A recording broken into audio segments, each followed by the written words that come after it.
Hiya, this is Cat Francois of Fit Fabulous and Fierce. I haven't got out of bed yet. I thought I'd just do my video from bed. Still got a few days left until I go back to work after the summer holiday.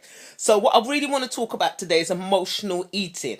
This is one of the hardest things that we find to be able to deal with, because at the end of the day you can go on a diet, you can try and change your life, but if you're eating because you're stressed, or you're eating because you're upset or you're down, and basically your eating is driven by emotional factors, no diet ain't gonna help you. Let me tell you something. First thing we have to sort out is we have to sort out our stress, and here's a few things that hopefully a few strategies that are hopefully going to help. One, you need the support from people around you. You don't need your boyfriend eating big old fish and chips in front of you or a big bar of chocolate. If he's going to yam them things, tell him to yam them in the kitchen. You don't need to have them in your face. Work. The woman that's bringing in the biscuits and bringing in the cake and trying to shove them down your throat, tell her to F off. You don't need them and you don't want them. So it's really important that the people around you are supporting you. Also, be careful what you've got in your house. I know it's difficult if you live with kids or you live with other people, but try not to have sweets and cakes and things that you know are not part of your plan in your house. That helps first and foremost. Okay, that's a good one.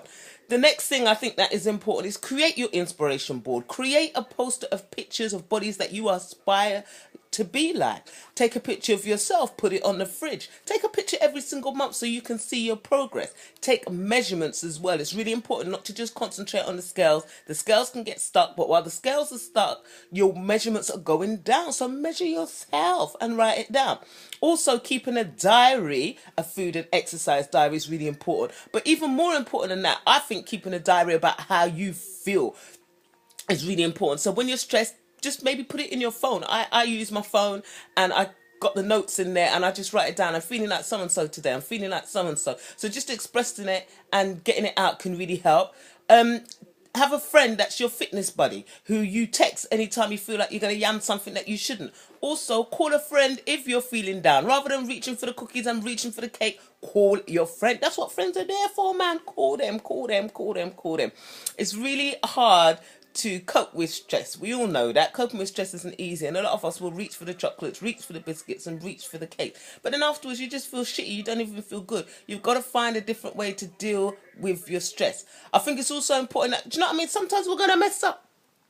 Sometimes it's all going to go wrong, but that's okay. Don't go mad. It turns into a day, then it can turn into a week, then it can turn into a month. You want to nip it in the bud, you have a bad moment, and that's it. That's fine. Have a bad moment. Just don't turn it into a everlasting thing and the next minute the whole thing is mash up. It's really important, ladies, that, and men, whatever's going on in your life, that you find a way to deal with it that doesn't include food. We've got to deal with our heads first before we can deal with what we're actually putting in our mouth. Once you sort out your head, then I promise you the changes will start taking place. That's it. Cat Francois, Fit Fabulous and Fierce.